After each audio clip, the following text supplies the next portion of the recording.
This podcast may contain explicit language. So long, partner. Toy Story 3, next.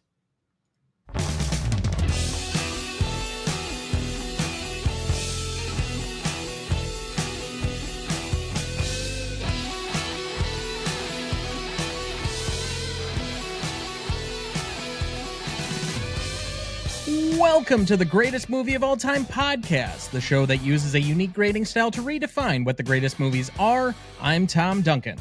And I'm Dana Duncan. I will say, for all the crap that you get about being Patton Oswalt and comparative and such, I got a much worse comment on TikTok today. Somebody said I looked like an offensive lineman for J.D. Vance. I'm not sure what that means, but just the sheer reference of somebody that... Okay. Yeah, I didn't particularly take kindly to that. So for what it's worth, I would take Patton Oswalt much over what I got called today. But fair is fair. I will acknowledge my misgivings here. So, well, Patton Oswalt's had a nice career, both as an actor and comedian. He's made a lot of money.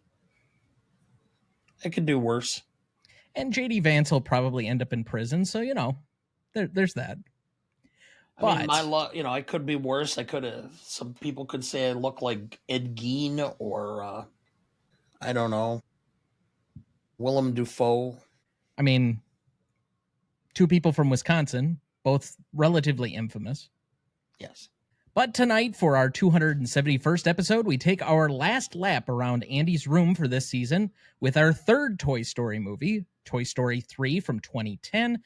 It celebrated its 15th anniversary last month, directed by Lee Unkrich, written by Michael Arndt, cinematography by Jeremy Lasky and Kim White, music by Randy Newman, starring Tom Hanks as, of course, Woody, Tim Allen as Buzz Lightyear, Javier Fernandez Peña voices Buzz in his Spanish mode, Joan Cusack as Jessie, Don Rickles as Mr. Potato Head, Wallace Shawn as Rex, John Ratzenberger as Ham, Estelle Harris as Mrs. Potato Head, Ned Beatty as Lotso Huggin' Bear or Lotso, Michael Keaton as Ken, Jodie Benson as Barbie, John Morris as Andy, Jeff Pigeon as the Aliens, Blake Clark as Slinky Dog, replacing Jim Varney, who passed away in 2000, Arlie Ermey as Sarge, Laurie Metcalf as Mrs. Davis, B. Miller as Molly, Emily Hahn as Bonnie, Lori Allen as Bonnie's mom, Timothy Dalton as Mr. Pricklepants, Kristen Schaal as Trixie, Jeff Garland as Buttercup, Charlie Bright, Amber Crone, and Brianna Maywand as the Peas in a Pod, Bud Lucky as Chuckles, and I could have sworn for the life of me that Chuckles was being voiced by Burt Reynolds, but I guess I was wrong on that one. Whoopi Goldberg is... He was dead, yeah. I didn't think he was dead by 2010. Okay, maybe not. If he was, it was probably pretty close to overlapping there. But Whoopi Goldberg as Stretch and Richard Kind as the Bookworm. But we can't do this by ourselves. So, of course, we bring in some reinforcements, a returning celebrity guest, author and host of the Most Writers Are Fans podcast, making his third appearance on the show to date. Please welcome back Terry Bartley.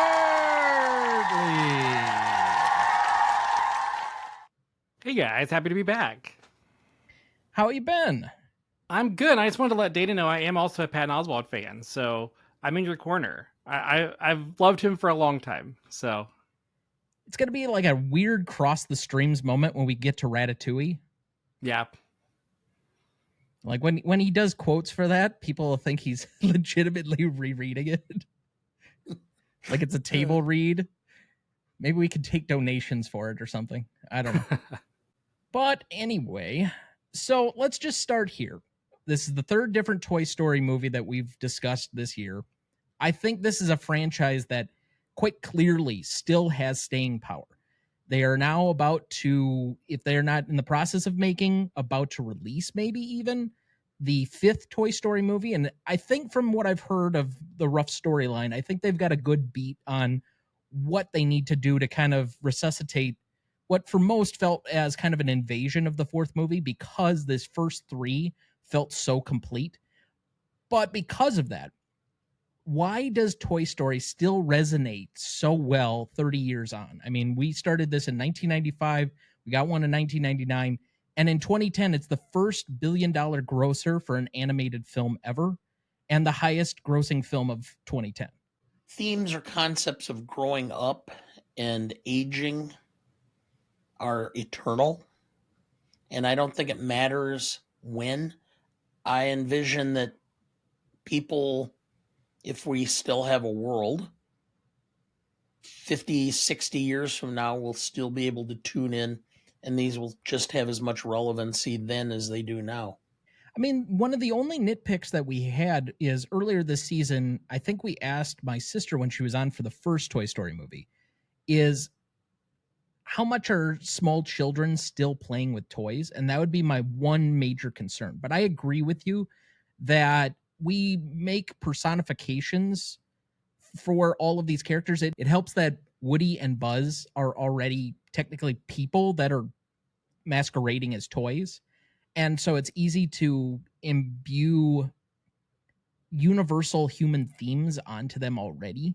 And in the first movie, I think it was much more made for children in putting themselves in the shoes of this is how you make friends, this is how you integrate somebody into a new environment. But as the movies go on, and I think particularly this one, I was struck by how much there's almost a role reversal dynamic. Part of the reason I think a lot of people really felt strongly about Toy Story 3 was they could put themselves, the kids that originally grew up on the first two, could put themselves in the shoes of Andy in this movie, leaving for college, growing up, moving on from your toys, forgetting your, well, I guess foregoing your youth, maybe not forgetting.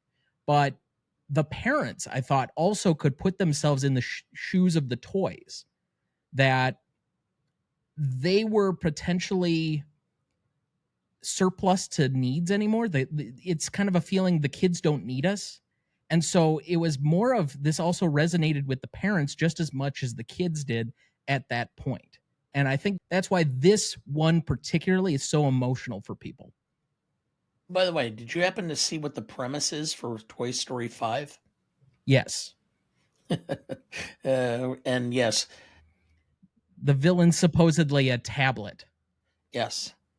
It's Woody and Buzz are going to eliminate screens or technology from children so they play with toys again. Yeah, I feel like that's the way to go, honestly. I was 9 years old whenever the first Toy Story came out, so Toy Story was like a very, like, I was the demographic that they were targeting for really all three of these, right? And so like Toy Story 3 was always really special to me. It did really feel like capping off the end of a saga. And I was surprised with Toy Story 4. Like, whenever they announced 4, I was like, I don't know how you're going to make this, how you're going to continue this. But 4, I felt, had a really great story. But then again, it felt like it capped off the story well. So then it's like, why are we still doing this? So it is, I mean, money is the answer, right? But like, it is disappointing because, like, I think that we just need to let stories end. It's like whenever you have an anime that goes on for like 200 episodes, right? Like, sometimes you just need to have like 3 solid seasons. You don't need like 12 years worth of a show. And that's sort of my fear with Toy Story and moving forward. And I think that you bring up a good point about like the screens and the tablets and kids not playing with toys, because I think there's this real sense in society that we don't really value material things like we used to. We value like digital currencies now. Like, you buy your movies online, you buy music through, you listen to music on Spotify. Like, we don't really own much of anything entertainment wise anymore. Everything is kind of like streamed one way or the other. And I think that does kind of change how we perceive our items. Like, I had, dolls, action figures, things as a kid that I put a lot of like identity into. I don't know that kids are doing that now. Yeah, even our money, as much as Dana the coin collector is probably offended by this, is now primarily digital. And I'm not even meaning like cryptocurrency or some of these other things. It basically exists as a number on a screen somewhere. Yep. And you swipe a plastic piece and that's your money anymore. That's all we have. It's digital. But I don't know. I think there's still something to be if the story is right, I think Toy Story has a place yet. I don't think it's quite to the level where it's like Days of Our Lives, where we're on our like 60th season and the storylines were way played out 30 years ago, because everybody knows everybody is just clamoring to see the next episode of Days of Our Lives, of course. It's not that. These are the days of our lives. Well, and I think that the thing that frustrates me as a storyteller is I think that there is story left to Toy Story, but it doesn't need to involve Woody and Buzz every time. There's so many interesting characters that we could just move on from them and still have compelling stories to tell. And that's kind of, I think, what frustrates me, is that we're so stuck in doing the exact same thing every time, you know? And they let Woody go after the last one. And as much as I like Woody and Tom Hanks in this role, and it's synonymous with Toy Story, I'm sure to fans of the franchise, it would feel somewhat violating to not have both of those primary characters at the front of this. You do need to eventually just reshuffle the deck a little bit to try and tell something else. How long are they going to have Don Rickles continue? John Ratzenberger's got to be what, in his early 80s. Well, Don Rickles is dead. I know, but they keep recycling previous recordings.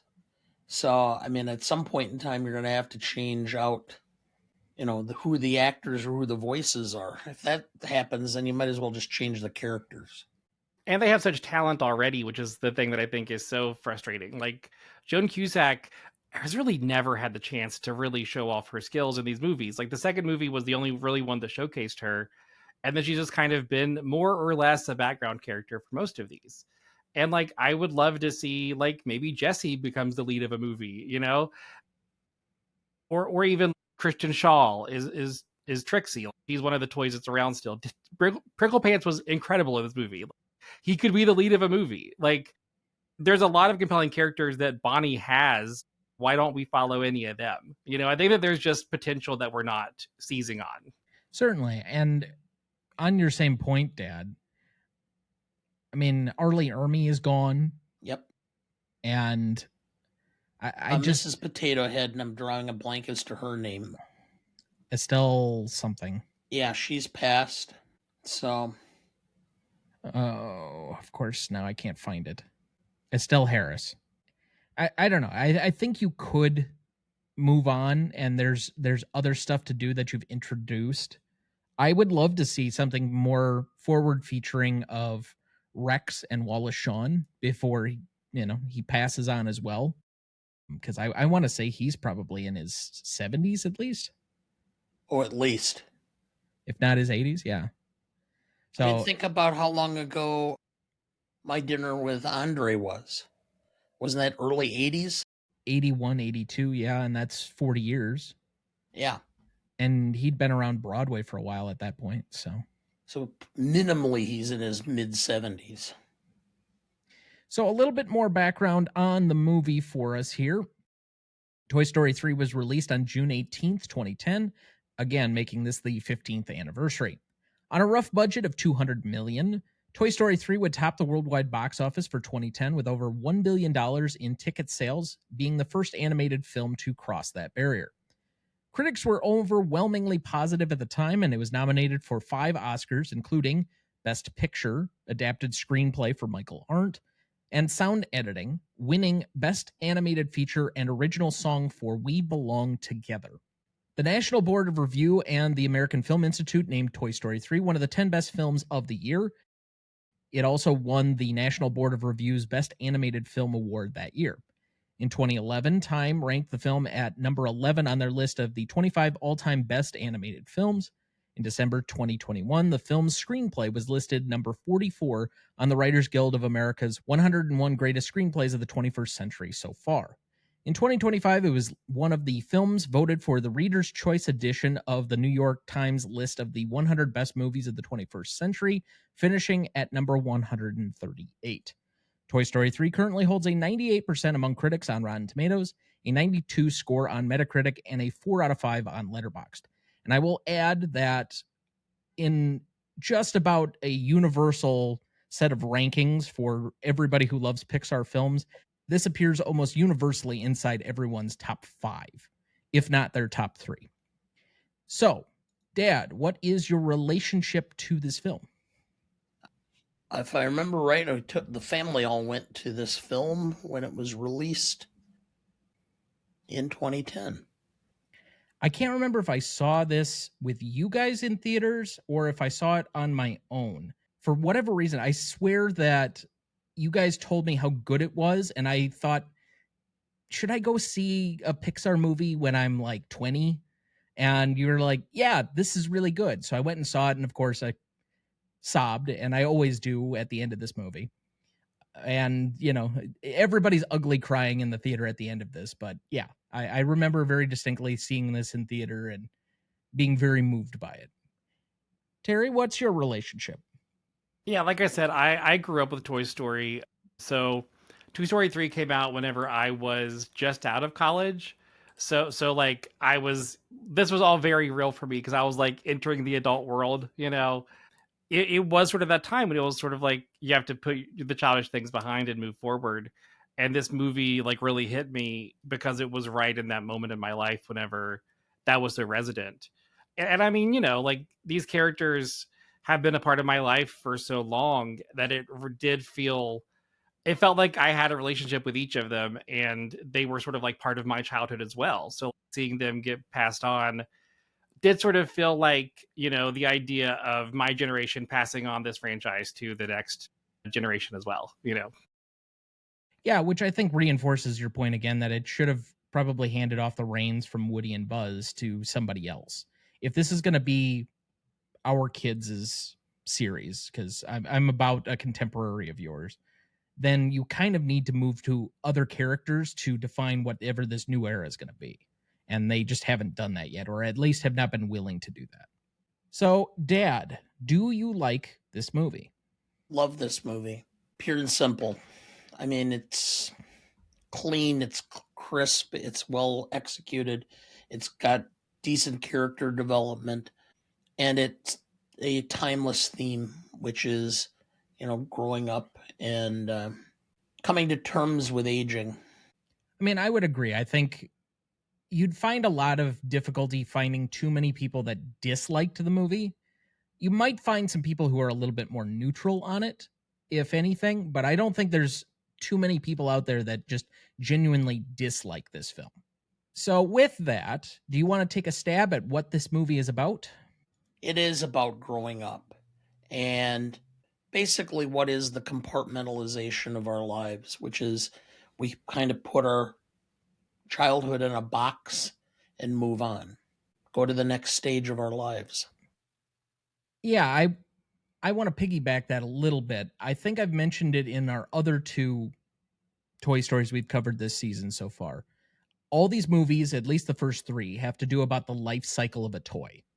And it somehow overlaps with the life cycle of humans, naturally.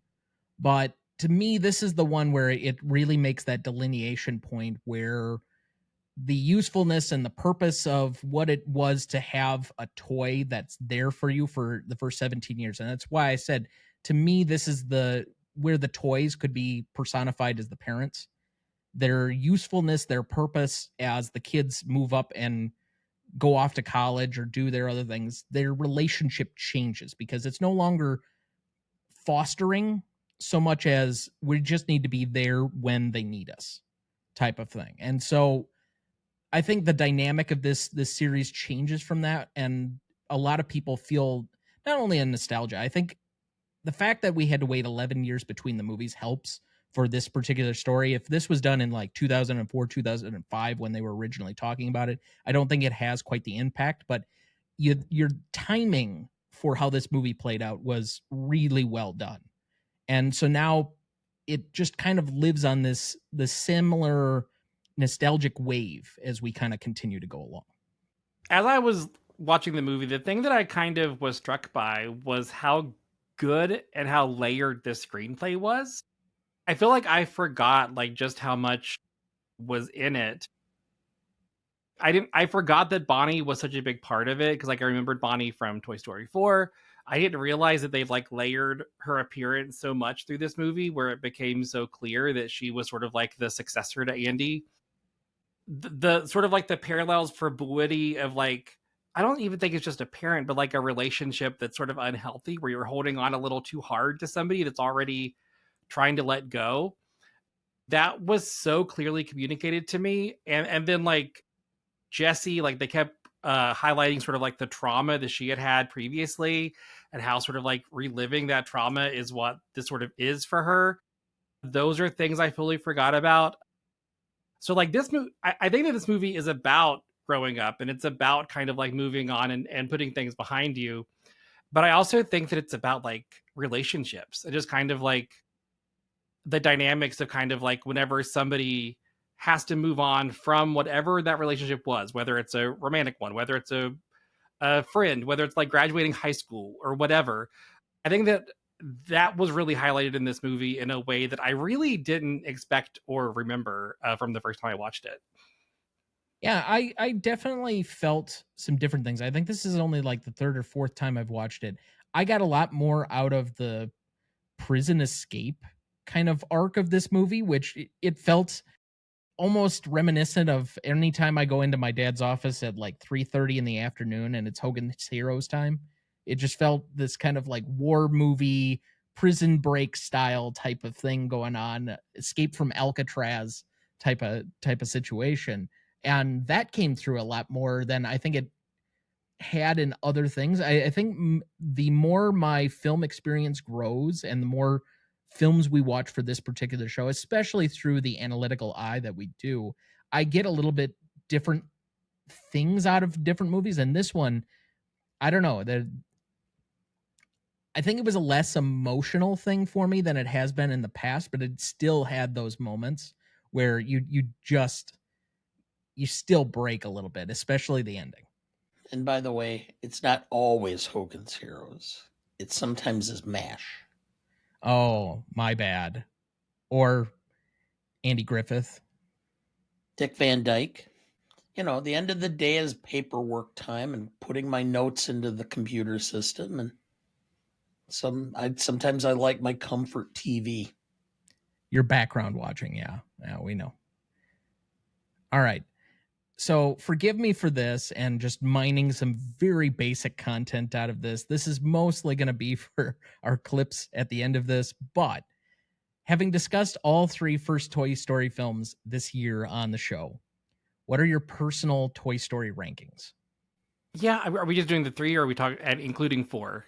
Let's do all four, because I think we've all seen four, even though we haven't discussed it this year. But I think for most people, four is pretty much the bottom, even though it's a fine movie by itself. I just don't think it's quite to the level of the other three. I have not seen four. You did see four. No, I didn't. You and I watched it in theaters. No. Yes. You and I watched it in theaters, I think for Father's Day, and you're getting very close to mom territory where you don't remember half the things you've seen, because this is now the third time it's happened this summer. Well, it's safe to say he's ranking good at last, though. If it was that memorable that you can't remember having seen it. So yeah, I think I would probably say that. So number 4 would be Toy Story 4. I think probably number 3 would be, I think I probably would just do it in reverse order. So number 3 would be Toy Story. Number 2 would be Toy Story 2. The number 1 would be Toy Story 3 is how I would rank them. I was so on the Toy Story 3 is like the best Pixar movie. And as we've covered Inside Out as well this year, and we've covered some other ones, as you know, we did The Incredibles last year, and I know we have like Monsters Inc. and Finding Nemo and some of these. I think as I've gotten older and you just kind of go away from the emotional aspect, if I'm just basing it on the quality of the film, I might go 2 is the best, 3 is second, 1, and then the last one, just based on like quality and some of those other things. I mean, yes, Toy Story, the original, was quite groundbreaking, but it hasn't aged as well. And the storytelling was great and it still resonates, but there's some very early kind of things, in the same way that like the original Star Wars looks a little dated not only from the uniforms, but the graphics and some of that. It's the same thing with Toy Story. I know that's going to irk a particular person who has already commented on both of those films that we've discussed earlier this season, but whatever, Andrew. For me, it's 3, and then I go 1, then I go 2. And it's just, I give 1 greater ranking than 2 because 1 was so groundbreaking that it had an advantage over 2. That's it. And since I supposedly saw 4 and don't remember seeing it, which I still doubt, I must put that at 4 because I don't remember seeing it. We saw it together in the theater. All right, sure. Okay. Well, for what it's worth, do you have our plot summary ready for us? Yes. Toy Story 3 is a heartfelt animated adventure that follows Woody, Buzz Lightyear, and the rest of Andy's toys as they face an uncertain future. With Andy heading off to college, the toys are mistakenly donated to a daycare center where they meet new friends and some unexpected enemies. As they struggle to return home, they must confront questions of loyalty, identity, and what it means to be loved. The film blends humor, action, and emotion, culminating in a poignant farewell that resonates with audiences of all ages. Thank you. All right, let's move to Did You Know? Did you know? A stuffed bear resembling Lotso can be seen in Toy Story, the original one from 1995, during the staff meeting. Woody asks if the toys up on the shelf can hear him, and we see a shot of a big pinkish bear. John Lasseter wanted to use Lotso in the original Toy Story, but Pixar had trouble getting the fur right. I suppose the level of detail in this, and there were some shots in this where it looked pretty realistic. There's one where it's just outside when Woody's in or hiding behind the tree, and then he loses his hat as Bonnie takes him away. The shot of the street level and of the car looks really realistic. The animation on this is exceptional. Did you know? Tom Hanks and Tim Allen insisted that they record their lines together, which they had previously done for one day during the making of the original Toy Story, but which is rarely done with animated films. They loved the chemistry their characters shared on screen. I don't know, is there a lot of overlap between Woody and Buzz in this movie that you could really record a lot of those lines together? Like for the original Toy Story, that makes sense because they're constantly interacting, they're together all the time. But I feel like, especially 2 and 3, they kind of separated those two characters and had them do like an A and a B plot a lot. Well, and when Spanish Buzz appeared, Tim Allen wasn't there at all. And that was a good half of the movie. So, and that's about the point where like Woody comes back to interact with him. So yeah, I wonder how many of their lines they actually recorded together. All right.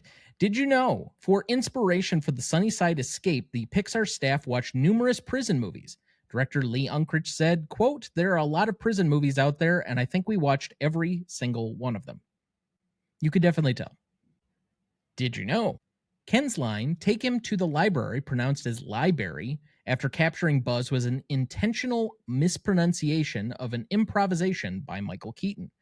Director Lee Unkrich liked it so much that he kept it in the film. Now, you could take that as a couple of ways, such as Ken is just kind of stupid, which I think most people probably do, but there's also lie, L-I-E, and berry, since Lotso smells like strawberries, and that's constantly said throughout. That's a hint that Lotso is more of a villain.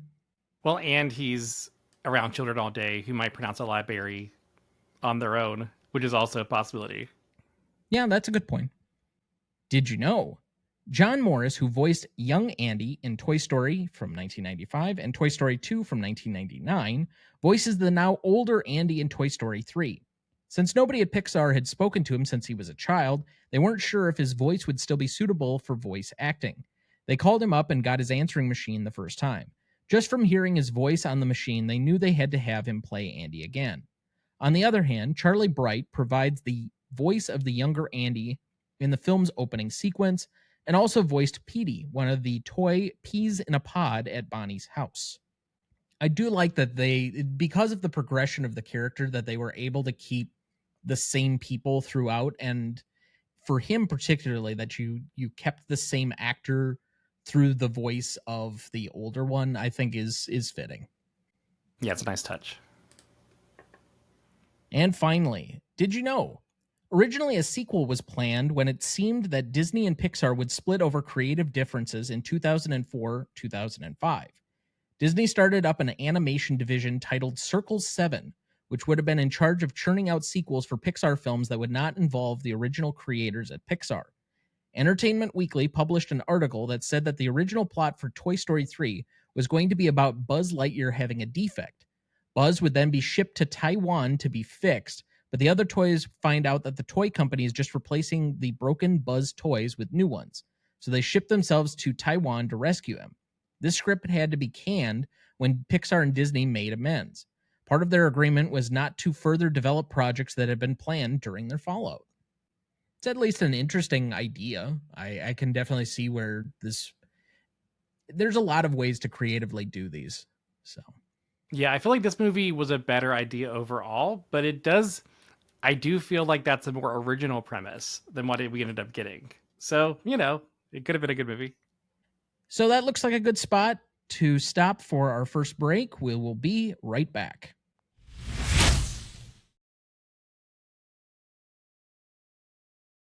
Before we jump back into the episode, next week for our 272nd episode, we welcome back podcaster Ryan Luis Rodriguez for a battle of love and hate with The Night of the Hunter from 1955, celebrating its 70th anniversary. Directed by Charles Lawton, written by James Agee, cinematography by Stanley Cortez, music by Walter Schumann, starring Robert Mitchum, Shelley Winters, Lillian Gish, James Gleason, and Peter Graves. You won't want to miss that one, so watch ahead of the show by searching the Real Good app to find where it's streaming for you. That's ReelGood. Also, before we get too much further, Terry, what is going on with you? What are you working on, and where can people find you? Yeah, so I've been busy, but it's a lot of not public facing things yet. So I'll do some teases, and then I'll talk about what is public facing. So my podcast, Most Writers Are Fans, will be relaunching in August. So it's going to be more problem focused. So if you are a writer or a potential writer, I have a lot of really more specific topics to address. So if you have anything you want to learn about, I'll be addressing them. So check that out if you are in the writing realm. Then I'm also editing my next novel that will be out August of next year. So that's coming together. And then, I have a book that's out now, A Tyranny of the Fae. You can check that out. Then also I play D&D every other Wednesday on a stream called Enchanting Sorcery Productions. The campaign's called Hallia's Harriers. Okay. And where's your stream found? It's on Twitch.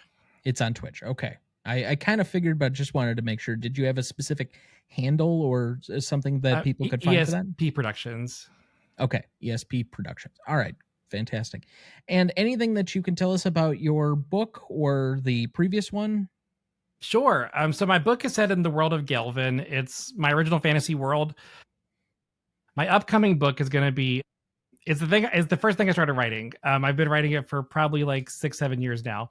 And it has two primary characters.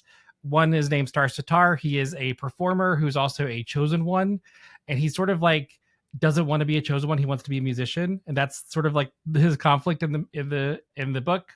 And then Celeste Magister is the other main character, and she's sort of like a scientist, artificer, kind of magic researcher person that kind of starts pursuing adventuring because her dad is sort of like a Steve Jobs figure, and she wants to break out of his shadow. And those are kind of the two storylines we've got. Okay, great. So yeah, if you're into fiction fantasy, certainly check those out. And of course, as always, all of our guests' links and attributes will be both in the show notes as well as on the website. All right, we left off at Best Performance. Dad, who did you have down? Tom Hanks. Yeah, I do too. I felt like you could not say Tom Hanks. It was he's the lead, he's the clear lead, and he does a really great job. He's just got an affable quality as Woody even. And I know that Tom Hanks has been in our lives and synonymous as being America's dad and whatever else. And part of that is poured into this character, but there's also a separation. Like, I feel Woody is a distinct character even apart from Tom Hanks, that Tom Hanks has created, and it has its own lived in quality that's even more of an affableness than even Tom Hanks, who is already like peak affable. And he just does something in this movie that you can't quite put your finger on, but you know that he's like the beating heart of everything that's going on. Yeah, and I mean, I think that he really captures that feeling you were talking about, sort of like that parent feeling of like, I have to stay with him because he needs me, but does he really need me? Like, he captures that quality really well, and trying to kind of like say one thing and mean something else. Like, he does that flawlessly the entire movie. And he's still the emotional leader of the entire group. Like, you can feel that even in him there's a conflict. What else was I going to say?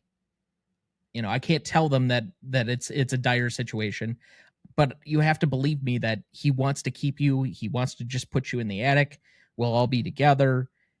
There's a lot of heavy lifting that he has to do, both written on the page, but then again in an intangible quality that I can't quite articulate.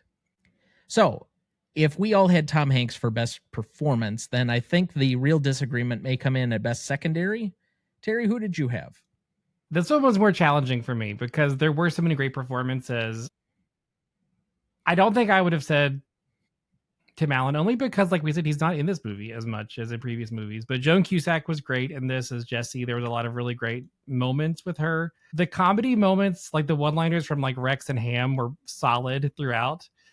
And then I really enjoyed the Spanish Buzz. It was just a great performance. But I think what it came down to was Michael Keaton as Ken was so good. And it was such a compelling character for somebody who didn't need to be compelling. And it just really was a highlight of the movie for me. So that was my secondary performance. I have him as my most charismatic, not my secondary. But I think he gets to really play around in this movie in a way that I don't think he has been able to since probably the 80s before he got Batman. And there's kind of this, especially now having seen Night Shift for the first time a few weeks ago, there's this kind of like oddball overacting style that he has to be goofy and comedic that I think he got to play with a little bit more here, where it's just quite eccentric, but it draws you in. And you could say to an extent that Michael Keaton and Tom Hanks were kind of on the same corner, roughly about that time in the late 80s, early 90s. And Keaton he decided to semi-retire. But one of the pleasant things of the last 15 years is his kind of comeback. And when he was in back-to-back Oscar-winning Best Picture films in Spotlight and Birdman, I think that kind of renaissance that he had in the mid 2010s was awesome, because I think he has a lot of great dramatic chops to add to this. So his ability to be playful yet serious and has this range, I found to be very endearing in this movie, which is why he's my charismatic. Dad, who did you have as secondary? I had Ned Beatty. I did too. I think you lose the fact that that's Ned Beatty doing the voice. And he's very maniacal throughout the entire process. But yet he can go from being, hey, to a drop of a hat. And I thought that was talent. I have him as my secondary, not because I think I lost him. I definitely could tell it was still Ned Beatty, because it was a combination of two of his more famous roles in the 70s. One being Deliverance, and the intentional overlay of that like backwoods music over the top of Lotso was very intentional to give that like atmosphere of it, that he's maniacal and he's got this ulterior plan and some other things. But also it's a cross between his Deliverance character and his Network character, which he got nominated for supporting actor for. A lot of the harshness and the motivations and him yelling are very reminiscent to me of that character in Network, which is screaming across the table, and one of the great Oscar moments of probably the 70s. So I found him challenging, endearing, a good quality villain to match the tone of this. And though even though the real story for me with Toy Story is what happens both at the beginning and at the end with the whole Andy plot line, in the middle you had to have somebody that it made sense to carry our story and make it at least 90 minutes, because you can't make a short film where it's 20 minutes of Toy Story resolving the Andy's thing. You have to have something in the middle. And he was a very good carryover to keep you entertained during that entire portion and feel like a prison warden, more or less. So then I already gave my most charismatic. Who did you guys have down? So for most charismatic, I put Javier Fernandez Pena as Spanish Buzz because he was wildly charismatic. That was the entire point of his role. Okay. I had Michael Keaton. I think Keaton had fun with this role. And I think sometimes you forget what range Michael Keaton has. I mean, from a more modern generation, as you've said, he's been a very dramatic, serious actor, whether it be Spotlight or Birdman or The Founder. Dope Sick, versus the early 80s where it's Night Shift, Mr. Mom. Gung Ho. Yeah. So, isn't he in Multiplicity as well? Not sure. I think so. I think that's like mid 90s. Yeah. Yeah, he's in that, where he becomes like a continuing clone of himself. But that was later on. Well, I just remember the huge outcry when he was cast as Batman, because it's like, why are you putting a comedic actor in this role? Well, not to get on Batman, I think we're about to experience the first more comedic Batman, or at least a little bit more tongue-in-cheek, not the brooding, dark, gothic Batman, for the first time, really, since basically Adam West in the 60s with James Gunn and The Brave and the Bold. So we may have to get used to that, but there is a side that's like the late 60s into the 70s that's a much more campy, comedic Batman, as opposed to the character most people know him as today from the Nolan trilogy and even going back to the original Tim Burton franchise. But let's move to best scene, since we've already discussed one Batman film with Terry here, and you can go back and listen to that on your own time if you wish.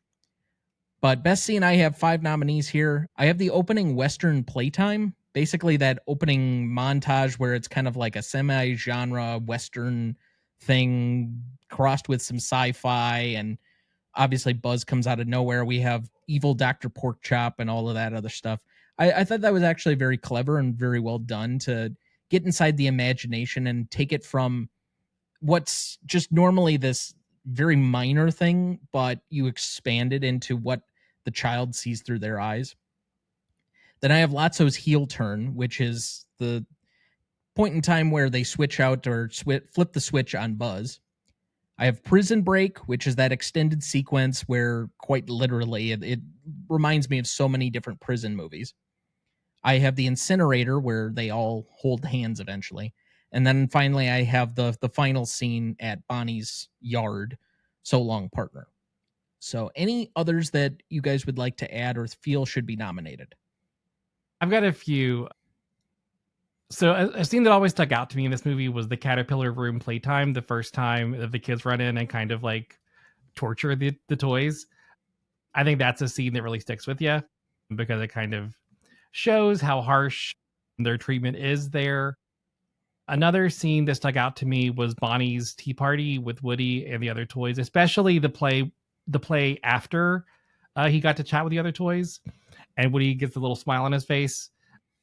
That's a really touching moment that I think kind of highlights what these toys are really looking for, you know, and what they miss about Andy. And then just as a sort of like throw it out there, Barbie's interrogation of Ken, so good. Such a good scene. I think that's in the larger Prison Break scene, but yeah, if you wanted to mine that for a particular moment in there, I definitely understand what you mean there. So, all right, we have 7 nominees then. Opening Western playtime, Caterpillar Room, Lotso's Heel Turn, Bonnie's Tea Party, Prison Break, Incinerator, and So Long Partner. To you guys, I put it, what is the best scene? I feel like it has to be So Long Partner, right? That's the scene from this movie. It's the one that everybody remembers, and I'll highlight it. It's going to be my most indelible moment as well, because it is so emotional, and it's built on the back of 2 previous movies and the intangible nostalgia that you have for this franchise as well. But it's a really fitting way to end off this movie, cap it more or less, and send us out on a good note, thinking that at the time we probably weren't going to get another one. The best scene was the prison break. I thought it was the most complex. I thought it was the most compelling. And I, like you, I have the most indelible is So Long Partner, but it's the most emotional, but I don't think it's necessarily the best scene out of the film. I have the prison break as my favorite scene because I think it's definitely leaning into, in kind of a tongue-in-cheek way, of all of those prison films where you have the tortilla thing going on with Mr. Potato Head and ending in that Lincoln log thing that isn't really Lincoln logs by the end of it. He looks like a chocolate banana, which I found funny, of course. You don't maybe get that as a kid, but by the time you get into your early adulthood, you clearly know what that whole thing is, and it's just kind of a goofy piece. But I thought there were a lot of really good tropes, whether that was the Barbie interrogation that Terry mentioned, or the different eye things, the monkey and trying to assault it in the other room. It just had a lot of different pieces that felt very familiar, but now you're experiencing through the eyes of Toy Story. So it was very fun for me. And if there's anything I would return to because it's not going to make me emotional, it's that. Yeah, I for sure had So Long Partner as my favorite scene, just because, like, I think it's the heart of the movie. One thing that struck me was, I think that a lot of times we like to think of Andy and Bonnie later as kind of like the every kid, like he's represents all of us, right? But I don't think that's true. I think that Bonnie and Andy were special because they were so creative, and like they were able to play with these toys in a way that was so imaginative that involved them. And I feel like it really, really showcased that in that scene, which I think is sort of like what these movies are about. That, like, these toys and play, sort of like the play theory, right? Being able to play and really let yourself be creative is such a special part of life, childhood, but life generally. And I feel like that's what that scene really highlights. My favorite scene is the opening, because it highlights the creativity of the child in how to play and make all the toys fit together and play as one comprehensive story. It just kind of reminded me of superhero football. Since this is an audio medium and people can't probably tell what my face is right now, this is my father recreating something I regularly did, which was take all of my DC action figures, let's say both the heroes and the villains, and make them into football teams to obsessively, like, so the Flash would be your running back, and of course, because he's got the strongest arm, Superman's your quarterback. That type of thing. Green Lantern was a wide receiver because he can catch the ball way high in the air by just creating a big mitt with his ring. Stuff like that. Yeah. Yes. At least it wasn't Dad who, every time he would play Batman with me, would always poison the water supply, which was just a reference to the really bad Batman the movie from the 60s Adam West version with the bat shark repellent. Yes. Always poisoning the water supply. I don't know what you have against water, but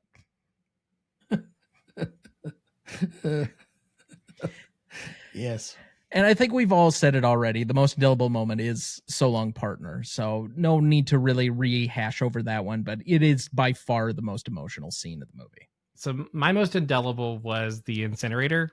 Oh, okay. Because I feel like the moment of them holding hands, like these beloved characters holding hands, accepting that they're going to die as they get carted into fire, is like the darkest, saddest moment in like a children's movie in this era, especially, like there were dark ones for whatever, the 80s, but like in this era of children's movies, it is so dark that they kind of let us get there, where we just sort of like allowed us, the kids, to believe like these toys are dying and they're fine with it. They've accepted their fate.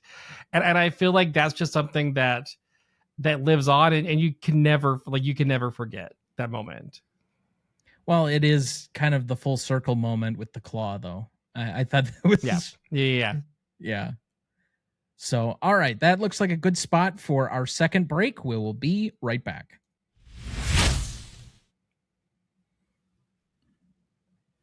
Before we jump back into the episode, and before we get to the Stanley rubric in a minute, if you're ever curious about our master greatest movies of all time list that has every graded movie we've ever discussed on the show, there's a link in the episode description of every episode of this show, or you can go to RonnieDuncanStudios.com and find us the top entry on the greatest movie of all time podcast show page.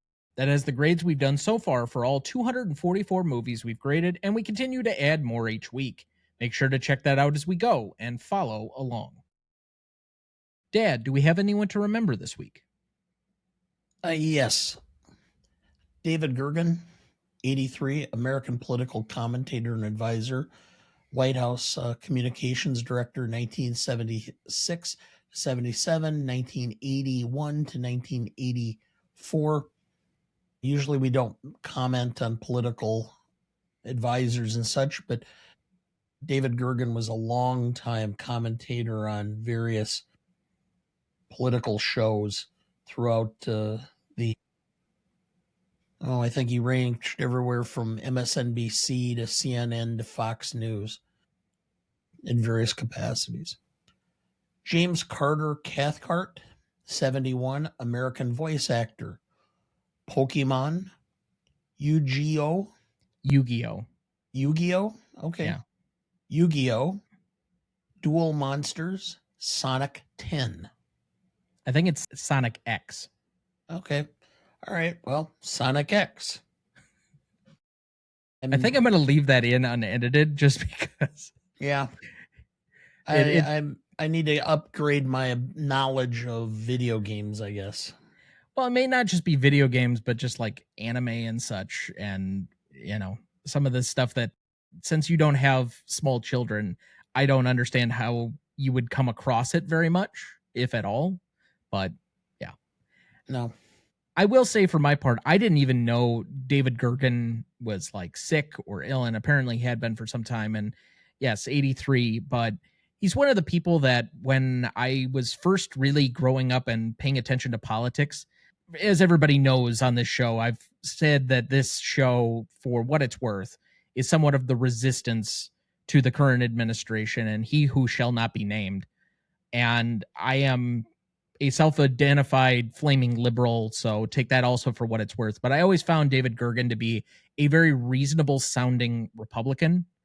And despite maybe disagreeing with some of his policies and maybe the course of things, he always seemed to have not a reactionary view, but one that seemed, while it disagreed, it was a very reasonable position that I could understand. And he was a very good voice for communicating a version or an opinion that I didn't always understand. He seemingly had a lot of good takes, in my opinion, at least, on kind of the communication and the flow of how the other side thought. And it resonated with me. So I'm very sad to see him go, unfortunately.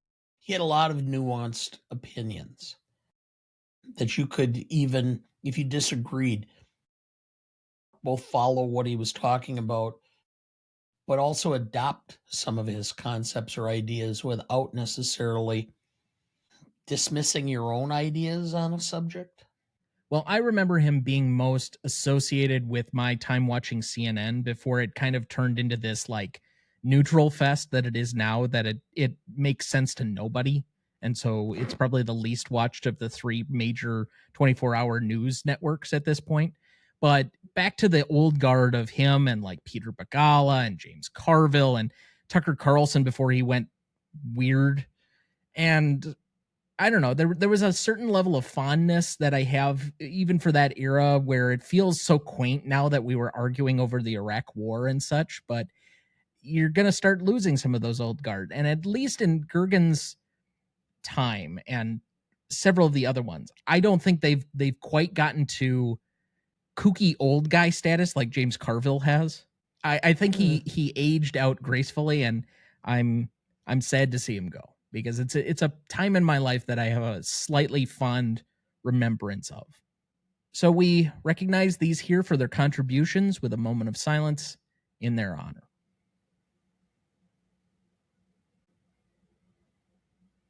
Thank you. All right, let's go to best funniest lines. I will start here with the rather obvious, and I don't have a ton of nominees tonight, but so long, partner. Yeah, I'll go. Jesse, poor Barbie. Ham, I got the Corvette. Andy's mom helping him prepare. Look, it's simple. Skateboard, college. Little League trophy, probably attic. Apple core, trash. Andy, now Woody, he's been my pal for as long as I can remember. He's brave, like a cowboy should be, and kind and smart. But the thing that makes Woody special is he'll never give up on you, ever. He'll be there for you no matter what. Mr. Pricklepants, are you classically trained? By the way, they missed a golden opportunity. They should have had him say, I'm Pricklepants, Mr. Pricklepants. That would have, okay, I didn't know it was Timothy Dalton until well after this went on. And so I don't know if that's a golden opportunity. I know it tickles you, especially since we're still watching the Timothy Dalton movies for our live watch series that we're going to be doing here pretty quickly. But anyway, Jesse, Buzz, we're your friends. Buzz Lightyear, spare me your lies, temptress. Your emperor's defeated, and I'm immune to your bewitching good looks. I have Barbie. Authority should derive from the consent of the governed, not from the threat of force. Ken, you can't make me talk. You can't.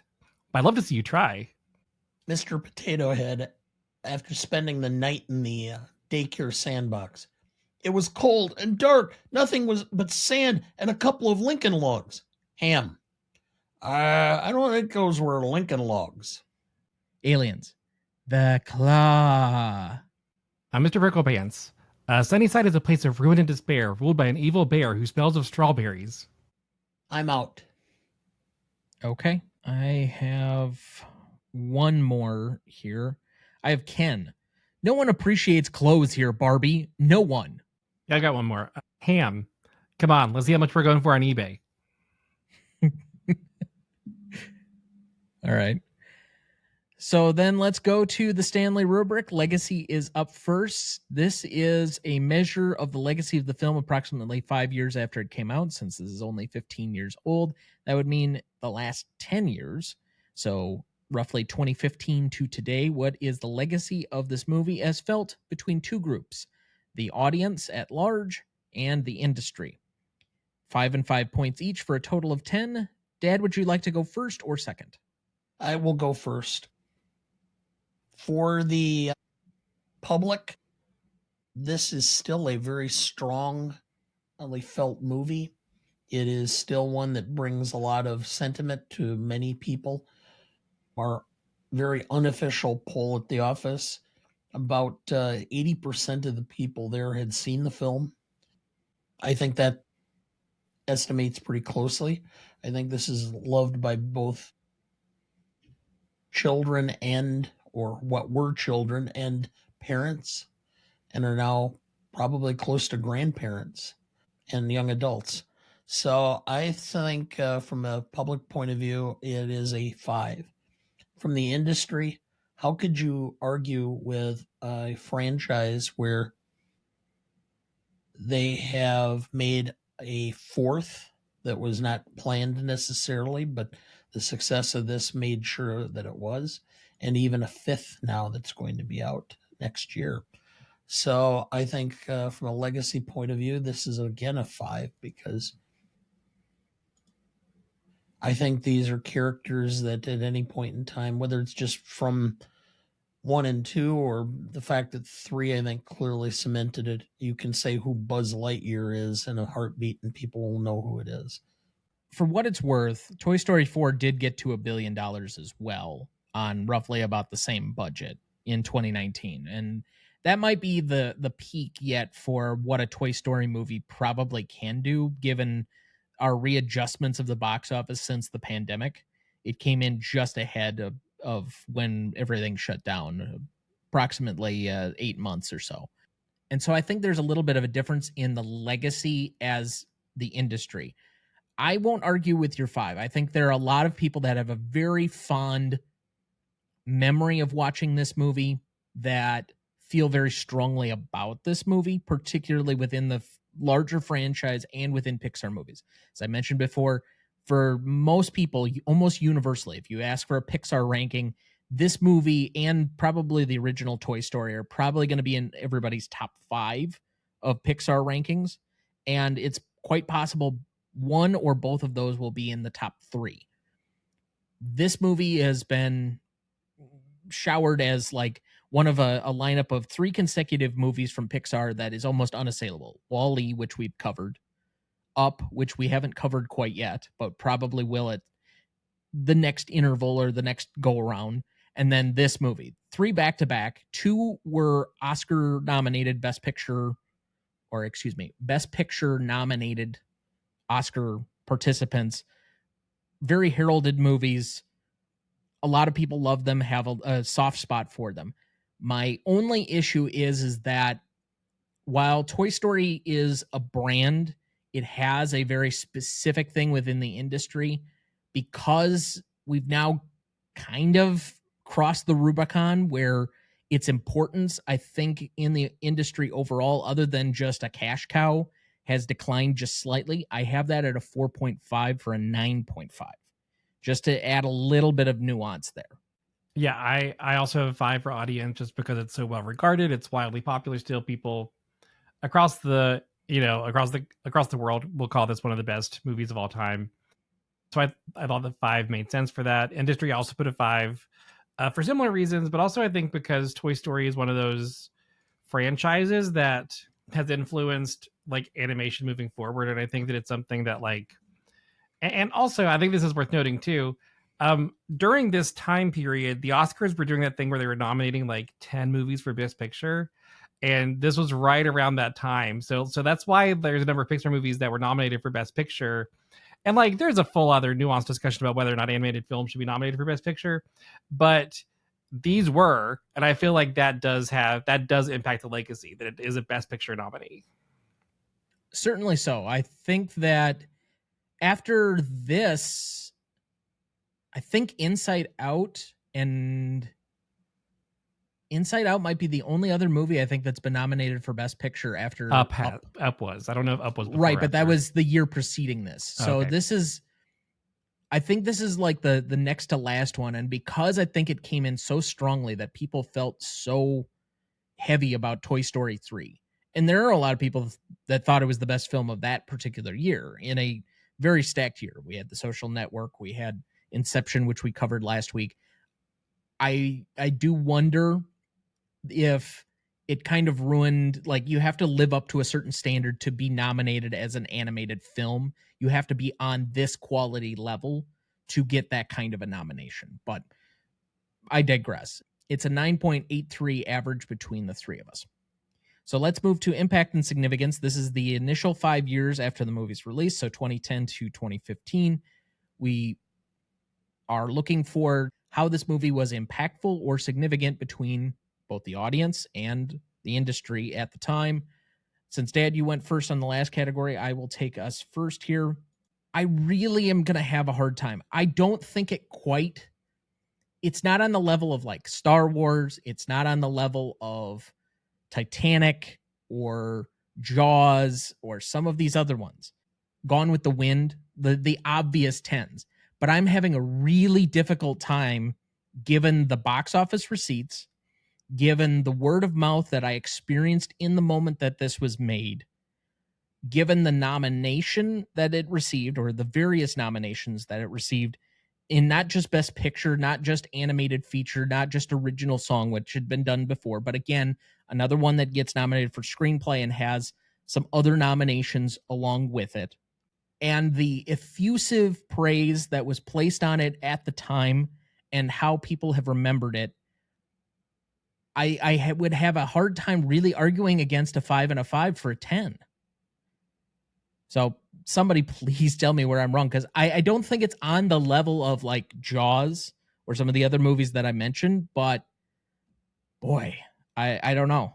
Based on the standards we've established through the course of the show, I that's where I'm having the hard time.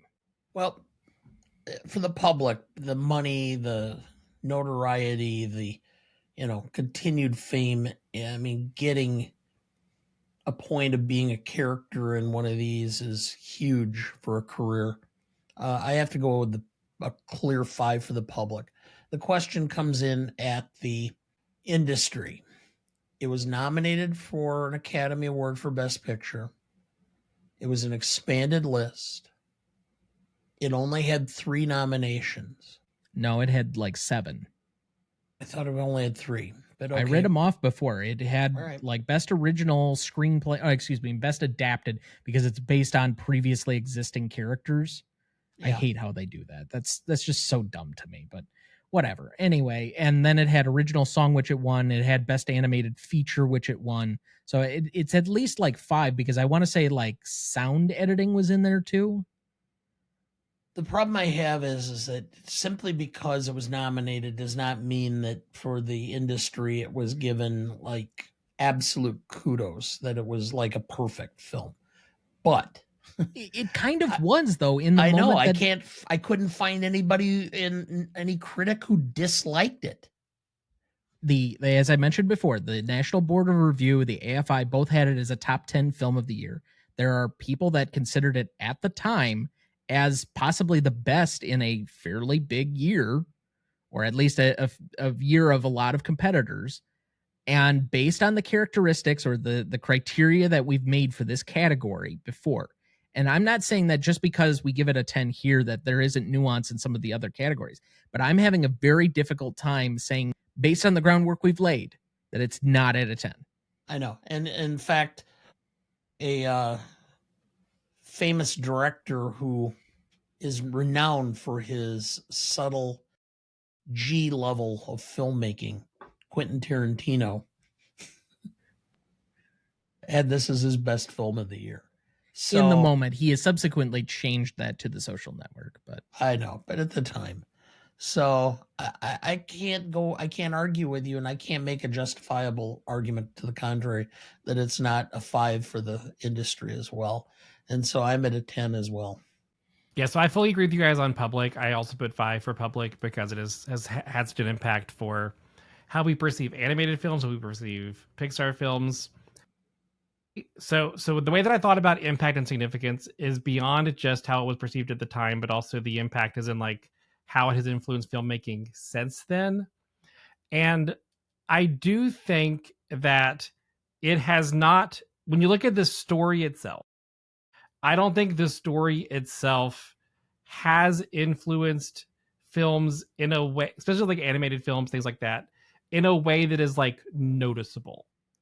Like, I don't see a trend of things that it established that you see in a number of other films.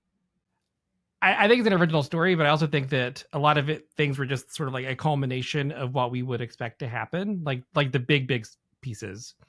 So I ended up saying a 4 for within the industry because I agree with you guys on everything you said, but I just feel like there were since that time. I think that Toy Story as a franchise is wildly influential and has had a large impact. I don't know that this movie specifically has, if that, because I think that sequels are hard because it's hard to divorce what is Toy Story as a whole and what is Toy Story 3. Yeah, the first 3 movies feel like somewhat of a continuation of the same arc. And even though they're told years apart and they're not made to fit together, I do think from 1 to 3, there is kind of a perfect arc ending in this moment where they clearly knew where the story would take them.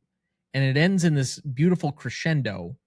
And that's why I think if anything, I would say 4, despite its box office, just felt wrong because we ended on this note. And again, 4 is a perfectly fine movie. It's not bad. It's decent. But it's just, we ended on such a great note. It feels like an injustice to have it out there in the ether. And since my dad and I watched it in theaters, which I will maintain happened, I don't think I've gone back to it again. I remember a couple of the characters and some of the voices, but until I see 5 again, I probably have no reason to return to it.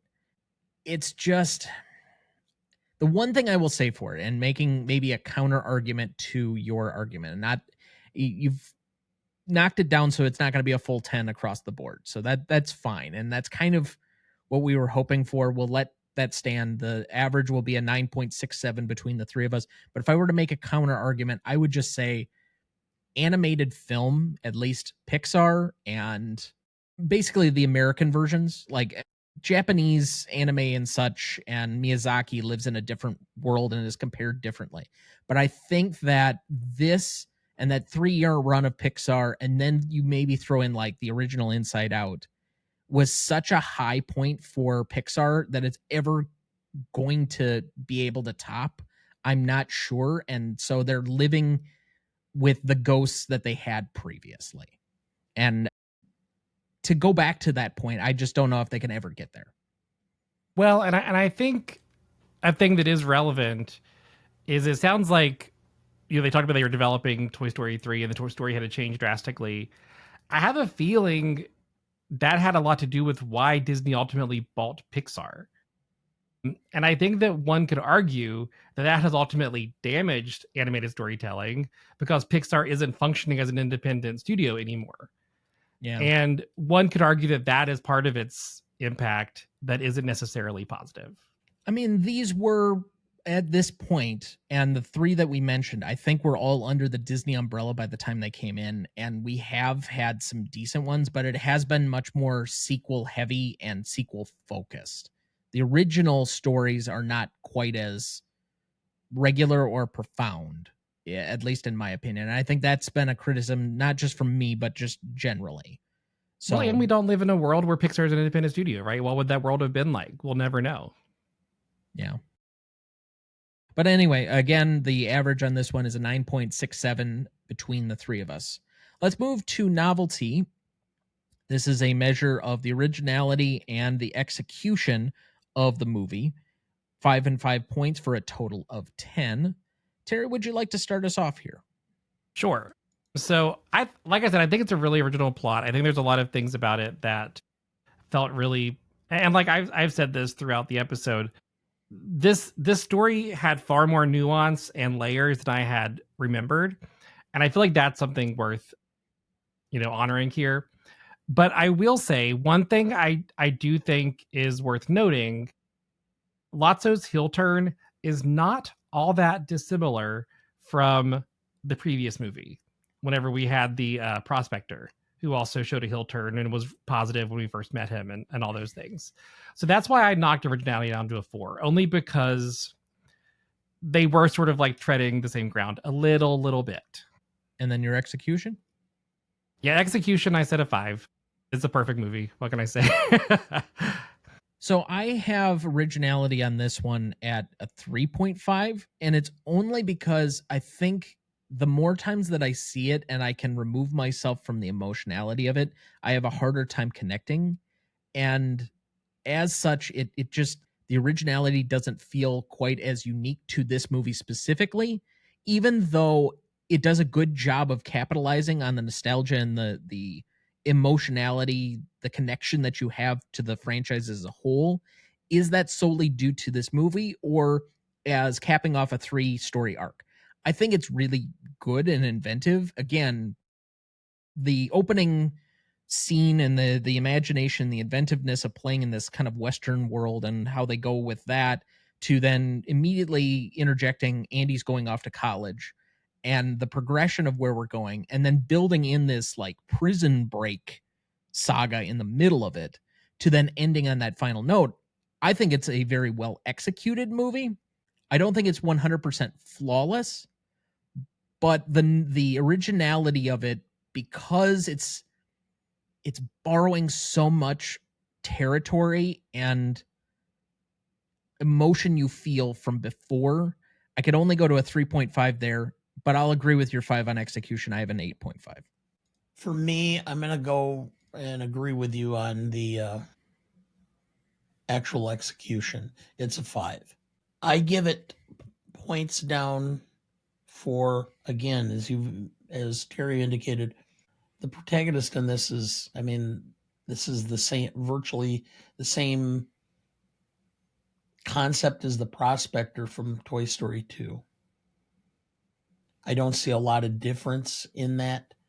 I think they couldn't figure out a good way of doing who the villain was in this particular one, so they just kind of recycled it a bit.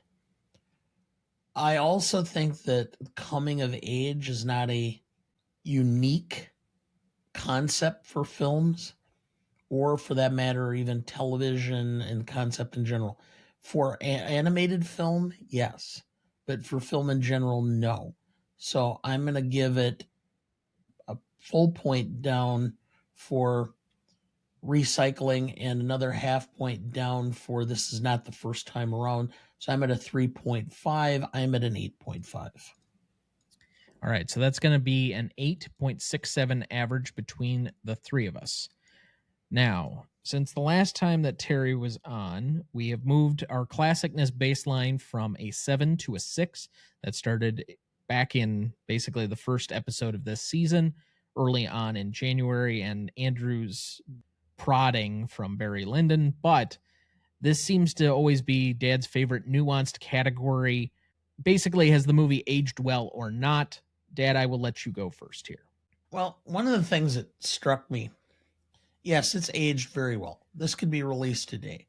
The only difference is yes, they've tried, now that they have Bonnie and they've added Jessie and Mrs. Potato Head, they're trying to make it more broader for women and girls. Okay. It's still not that broad. It's pretty much still male dominated and male lead dominated. And one of the things that I would point out or note is that it never dawned on me how absolutely Caucasian the entire voice casting is. I mean, there are no people of color. And I think you could easily have Spanish Buzz might be. That would be the only one. But I mean, you could easily. I mean, there were so many characters that you could have brought in. I mean, there's so many great African American character actors. Can you imagine somebody like Kevin Hart doing a voice in one of these of a toy? Technically, I mean, Whoopi Goldberg was in this. That's true. I forgot about Whoopi Goldberg, but I can't remember what toy she voiced. I think she was the octopus. Okay. She's listed as Stretch. So I can't go up too much, but I think I'm going to go to an 8.5 based upon the fact that it is so classic and so timeless. But I'm going to give it, I can't go any higher than that because of the two criticisms I pointed out. See, most of what you said was about criticisms, and it sounds like you were starting at a 10 and working your way backward instead of adding points on, because traditionally, with the way we've established this, timelessness doesn't really start until 25 years. So I don't know if you can really add points for that, but why do you move up from a 6 to an 8.5, given all of your criticisms? I think that the fact that this film has, well, fair point. I think that there are, well, the classicness in and of itself, I would say was probably a 2, and I went up another half point, probably unnecessarily. I'll go back to an 8 based upon my criticisms. I think that this film is timeless, as I indicated. That in and of itself gives it bumps up, but the criticisms prevent it from going any higher. All right. So I will address one of your criticisms and concerns. I think the diversification of the types of characters that were in this, even though, yes, the voice cast is Caucasian, it is still toys, and they got away from basically the white character versions of them. So like Jesse and Woody and Buzz are all people as toys that are white, but you at least have a different subset of people. We also brought in a few other characters that were voiced by women, particularly the Kristen Schaal version in the Triceratops to offset Rex a little bit. You had a pink bear in there. You had Barbie being a fairly central character to this particular movie. So I don't know if I hold the same criticism there that you necessarily do. And given the reaction, again, I think Toy Story just generally is very, especially given my sister's reactions to this movie. She loves these movies. I don't think there's anything that, based on the medium, is inaccessible for women or for small girls in a way that some other franchises might be. Even though I get that it's primarily been led by Tom Hanks and Tim Allen, I just don't, because it's toys and instead of actual people, I don't think the barriers are quite there. So if I'm not really taking any points off per se from that side of it, I think that this has a very high fondness for people, even though they may not revisit it regularly. Because of that, I think this is played up to, again, most people judge it as being a top 5 Pixar film almost across the board. And as such, I think that it ages well in their mind, even though they may not return to it as much. I can't say that it's timeless yet, but the universal themes and the emotions that are felt within this movie, that's where I'm going to end up at an 8 like you. Yeah, so I feel pretty similarly to you guys. And just for some clarification, Dana, Javier Fernandez Pena, Spanish Buzz, is a Spanish actor, so he is also European white. So so they are basically all white except for Whoopi Goldberg. I didn't have a problem with gender parity, honestly, because Woody was the clear lead, and like Woody was kind of like the primary character. And I think you are kind of hard pressed to find a female lead because like arguably Jesse's the female lead, but like, is she though? Like there's, and there is an argument to be made that Bo Peep is kind of like, there's a reference to her leaving, and then that is the entirety of her character in this movie, which I think is sort of a disservice to the character. But I don't think that really knocks it, because I think that you would say the same thing if there were a female main character. You might feel the same way about there's not a male lead, because there's one lead to this movie, is what I'm saying. And I think that is just like, that's fine. Like, I think that there are stories that do that, and it doesn't hurt it for doing so.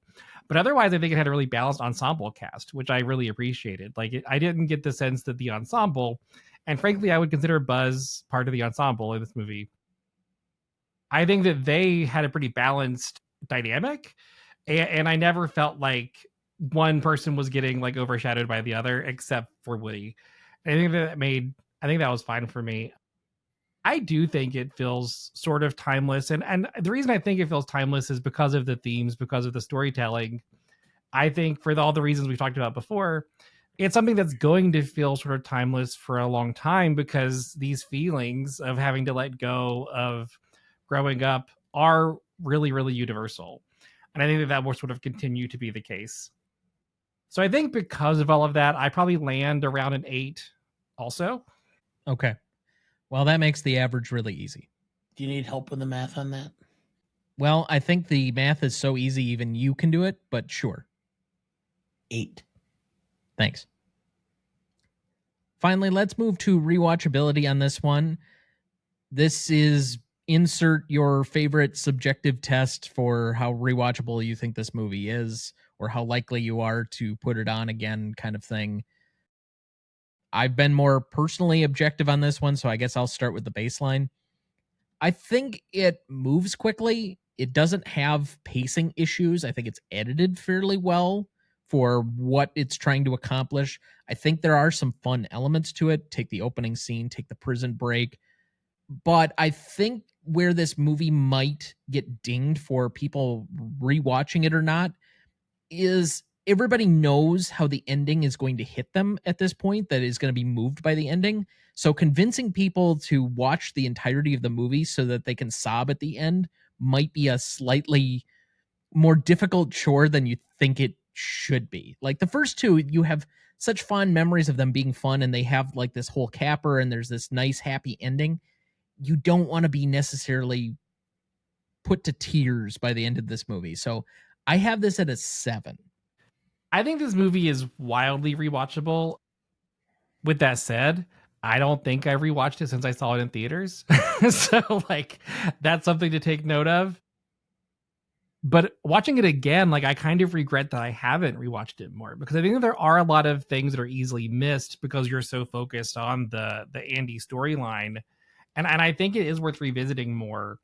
And I think you're right, Tom, that I think that a lot of us just don't want to be devastated whenever we watch a movie. But, you know, as I get older, I kind of love putting a movie on and crying to it. You know, it's a thing that I've started to do as I get older and as I've learned to appreciate movies in a different way. So I think that this might be a movie that probably could find more rewatchability as it ages, as its audience ages also, you know. And I do sort of hope that that does happen. So I think that I have it at an 8 only because it was far more watchable than I expected it to be. Fair enough. All right. Now, as far as the emotional element, we're 3 guys. Okay. My wife regularly puts on P.S. I Love You simply because she'll determine, well, it's time to have a cry session. Okay. I don't understand it, but yes, that's what I hear. So I don't know if we can understand it. But again, I don't rewatch a lot of films unless I absolutely have a connection to them and can just, they become part of my substance, my being, where I constantly am rewatching them on a regular basis. I had not seen this, I think, since I saw it in the theaters. Maybe I watched a little bit of it. It might have been that when my girls were still at home, that may have been put on the Disney Channel or something, and I may have stopped and sat, because I would do that once in a while, just stop and sit and watch TV with the girls when they were still in school, just to see what they were doing, kind of keep track of stuff, talk about it. Will I rewatch it? Sure. Am I going to go out of my way to rewatch it? No. But will I have, if I have little people in my life again to sit through it? Yes. So normally I'm at a 6 if would I rewatch it and such? Will I go out of my way to rewatch it? No, is usually a 6 for me. But I'm going to go a 6.5 because if I have grandchildren or step grandchildren or quasi grandchildren, I'll watch it. So I'll go 6.5. So that's a 7.17 average between the 3 of us. For audience score on this one, we had an 88% for Google users and a 90% for Rotten Tomato users, giving us an 8.9. So to recap the categories, we had a 9.83 for Legacy. We had a 9.67 for Impact and Significance. We had an 8.67 for Novelty, an 8 for Classicness, a 7.17 for Rewatchability, and an 8.9 for Audience Score, giving us a final total of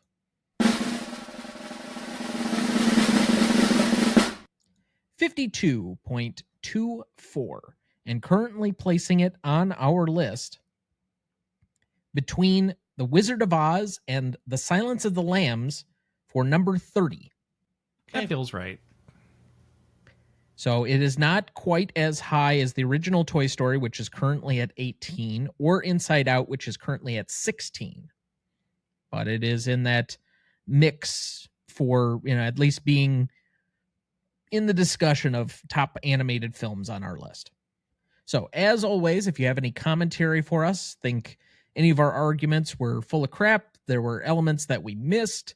If you would like to discuss who we all look like, you can write us at greatestalltimemoviepodcast@gmail.com. You can find us on any of our socials at Gmote Podcast, or you can find us on our website, RonnieDuncanStudios.com/Gmote Podcast. Let's move to some remaining questions for this one. Even though there are multiple sequels and a sequel after this, I still do think there are a couple of things here that struck me about watching this last time. Now, the first thing is when I remembered watching this in theaters, it felt like Andy was giving Bonnie his toys, but the way I watched it this last time, it felt more like "these are my toys" was the specific phrasing he used. And it felt more like he was loaning them to her. But by the time we get to Toy Story 4, it feels like she's taken over full ownership. So I guess, does Bonnie now own the toys, or did he just loan them to her? Well, let's put it this way. There is a certain level of grief that occurs when you have to get rid of something from your youth. And no matter how hard you try to rationalize it, which is part of one of the stages of grief, which is, I'm not getting rid of my toys. I'm loaning them. When in actuality, you know that you'll never take ownership of those toys again because you don't need to. They've now passed on to another generation to utilize. They're no longer yours. And whether you consider it, inanimate objects having a memory, the fact is those toys have had a new life post you. And so he can say that he was loaning it, and he can make believe he was loaning it, but it was clear that those were being passed on, and he would never take control or repossession of those again. I suppose that makes sense. I have no real argument there. It just, I don't know, for watching it this time, that just stuck out to me because I swear watching it the first time, like, you just assume that he's given over ownership, and it felt more ambiguous this time. Yeah, I think I agree with Dana that it's easier to use that terminology whenever you're giving up a part of yourself, which is what it's going to feel like whenever you give up things that are a part of your childhood that have been that big, especially for a kid like Andy too, right? His toys were so important to him. So like being able to give those to another kid is got to be really hard. And I mean, that moment whenever, she calls Woody her cowboy and he doesn't want to give him up, like, that's got, like, yeah, he's going to say you can have them for now, but the implication is that she will have them forever. And I think that too, this is not what you're asking, but I think in a metaphysical sense, they will always be Andy's toys, right? Like, he will always have them in his life and in his memories. They always would have impacted him, but they are also Bonnie's toys. So I think that it's a thing where they're sharing ownership in that they will both always care about those toys, Yeah. Okay. Let me just point out something, and I don't know your situation, Terry, but I lost both of my parents now, and my mom 10 years before my dad. And I remember coming back from from my dad's funeral. And at the time, I think, I don't know if you were asleep, but more than likely the girls were asleep. Been a long, emotional weekend. My wife was kind of lost in her own thought. And I'm staring out the window, and it dawned on me that there are certain points in your life where you feel like it wasn't just one day that you aged. It was like a decade. And one of those is when I went to college, which is experience with Andy. The other is when you lose the last parent. Because at that point now, you're the patriarch of the family. And you have no tie to a childhood. It is now your memory. And I think that's one of the things this connects with so much. I think that there would be potentially a great story about somebody coming to terms with having to grow up when their second parent passes. I think that would make a great story of coming of age and feeling a level of maturity at some point in time, and would make a really good film at some point. But anyway, I just wanted to comment because that was one of the thoughts I had when thinking about this film in the long term. So the other remaining question that I had, what do we think happened to all the other toys that were discarded like Wheezy?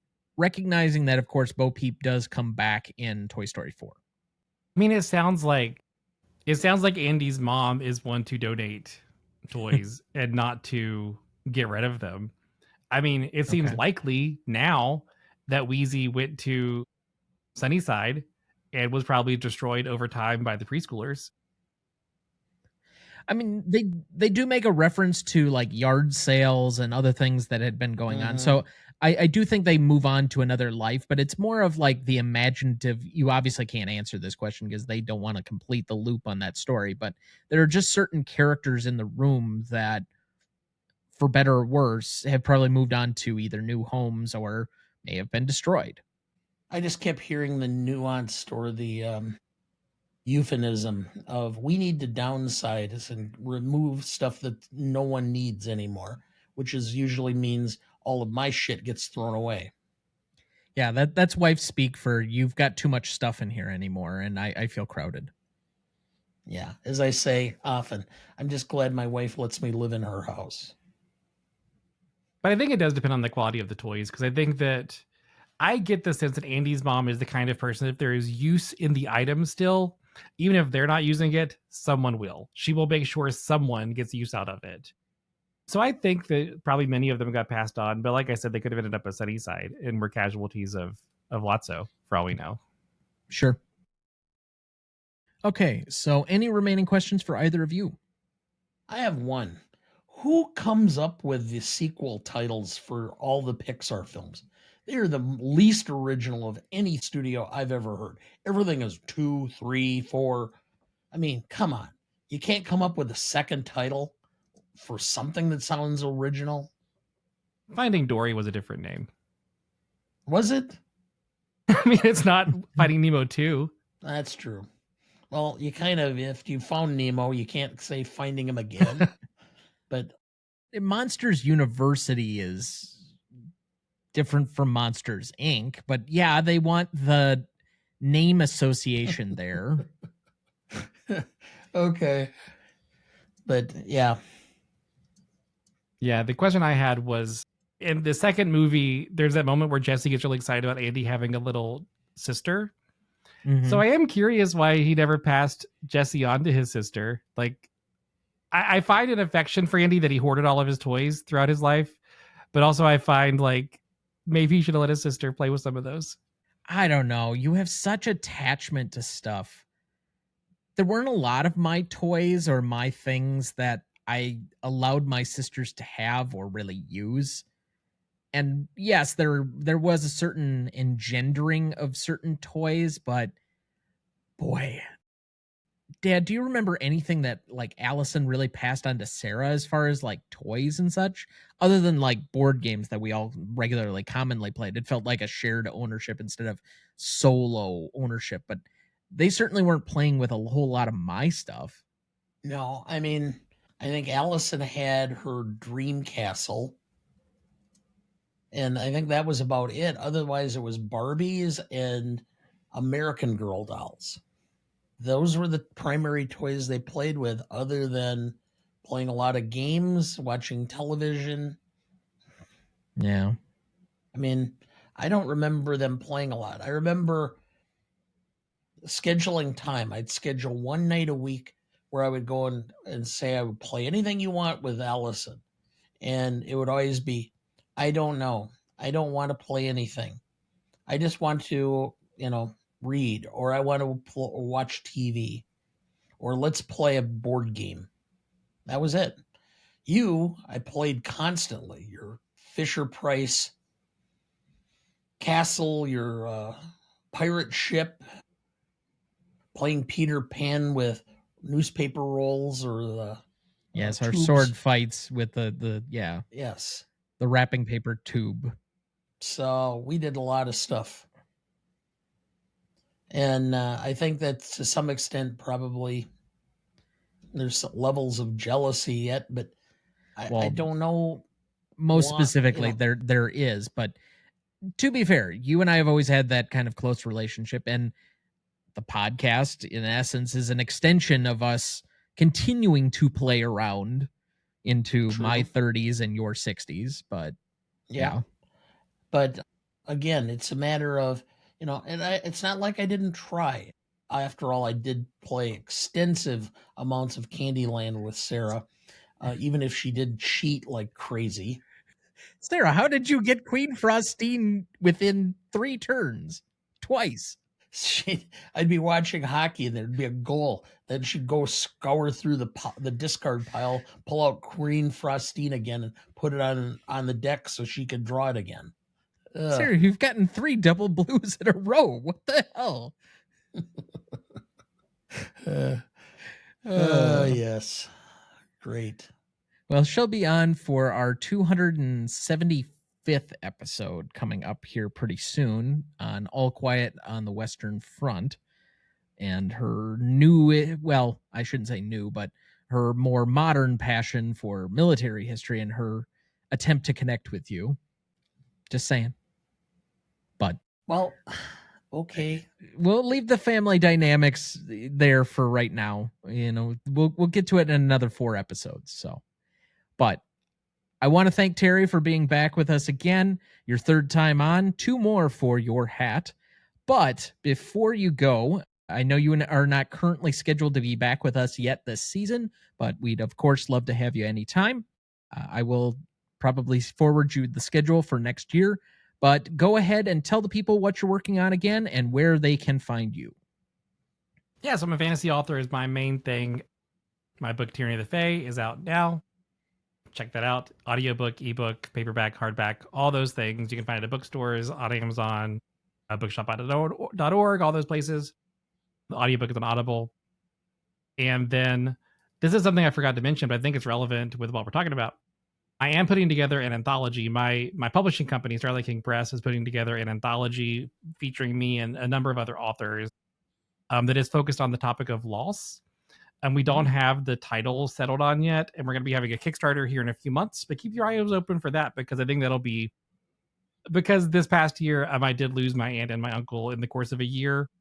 And it hit my family very, very hard. And grief is a thing that I've realized takes a lot of different forms, and it's something that is worth exploring. And I think that seeing how other people deal with it could help other people a lot. Very cool. Very cool. Yes. Sorry for your loss, but glad that you've found a way to rechannel that into helping others. So, yeah, thank you. Dad, remaining thoughts for the week. I have been plowing through much as possible The Pit, trying to catch up on some quality television, watching that with your mother now and enjoying that tremendously. And really not much else. I'm actually thinking seriously about trying to go see Superman, even if it's not necessarily in my wheelhouse. Just because.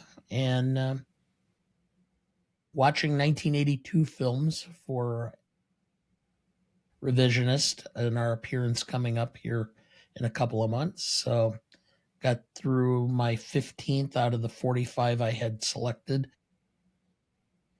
About 60% of those I actually saw in theaters. I went to the movies a lot when I was in high school. Which is why I let you select the year that we would be on. But for me, I am glad to say that with the Emmy nominations, as usual per year, I think I've seen about 80% of those nominated for both comedy and drama so far. There are some select shows, but for the most part, I think I've seen all the comedies but like one. And I think I've seen like 6 out of the 10 for drama. So I'm right at about the sweet spot of normally I get... There are a couple of shows every year where I don't care whether to see them or not. Like The Last of Us, I know I should watch it. And I played the video game, or at least the first one, way back when it was originally like a big thing. But I just cannot get into like a zombie show like that. But we all know where this was going to end. Since you already brought up Superman, I was, of course, there on Friday. in all its glory. And I am happy to say that spoiler alerts, or, if you haven't seen it yet, why the fuck are you still listening? But it was fucking awesome. And I think that's been the universal thought on it so far. There are so many things I love about it. I won't go into it quite here because, again, I'm going to allow people the opportunity to have their own opinion on it. I'm going to try not to spoil anything. I know that at least, Dad, you haven't seen it. Terry, I don't even know if you care about Superman. I was a big at all. fan of it. Yeah, it was very good. Okay. But there are so many good things I could talk about this movie, but I just would rather people go and watch it and make up their own mind. But I think even the casual viewer is going to like it. So that's all I'll say for right now. I hope I'm not like building it up too much so that people have these unruly expectations of it. But I think it's a very good mixture of some of the complaints that people have had about the character in the past with the still maintaining the comic book essence that's there. And it was very satisfying to see without returning to some of the same tropes that we've had before. So please go out and see that. I'd love for anybody and everybody to support getting DC back to a universe that I always thought it could be and that we've unfortunately not had. And even if it's like a disjointed universe and we have 3 different Batmen and 2 different Supermen and whatever else, fine. That's okay with me. But I'm just glad that it exists and that it feels like something that could go somewhere. So I'm very also excited to see Peacemaker season 2 when we get to that point, but that's not for another few weeks. So that looks like it'll do it for us this week. Thank you all so much for listening. They abide and they endure. Next week for our 272nd episode, we welcome back podcaster Ryan Luis Rodriguez for a battle of love and hate with The Night of the Hunter from 1955, celebrating its 70th anniversary. Directed by Charles Lawton, written by James Agee, cinematography by Stanley Cortez, music by Walter Schumann, starring Robert Mitchum, Shelley Winters, Lillian Gish, James Gleason, and Peter Graves. You won't want to miss that one, so watch ahead of the show by searching the Real Good app to find where it's streaming for you. That's REELGOOD. Please like, follow, rate, and review, or whatever on whichever platform you have so that more can join in our fun. You can also email the show at RonnieDuncanStudios.com/GModePodcast or at GreatestAllTimeMoviePodcast@gmail.com, or find us on YouTube, Instagram, Twitter, Letterboxd, or TikTok at the handle @GModePodcast. The Greatest Movie of All Time is a production of Ronnie Duncan Studios. Our show is mixed, edited, and written by Thomas Duncan. Our music is thanks to Purple Planet Music. Our distributor is Captivate FM. Our technical provider is Riverside FM.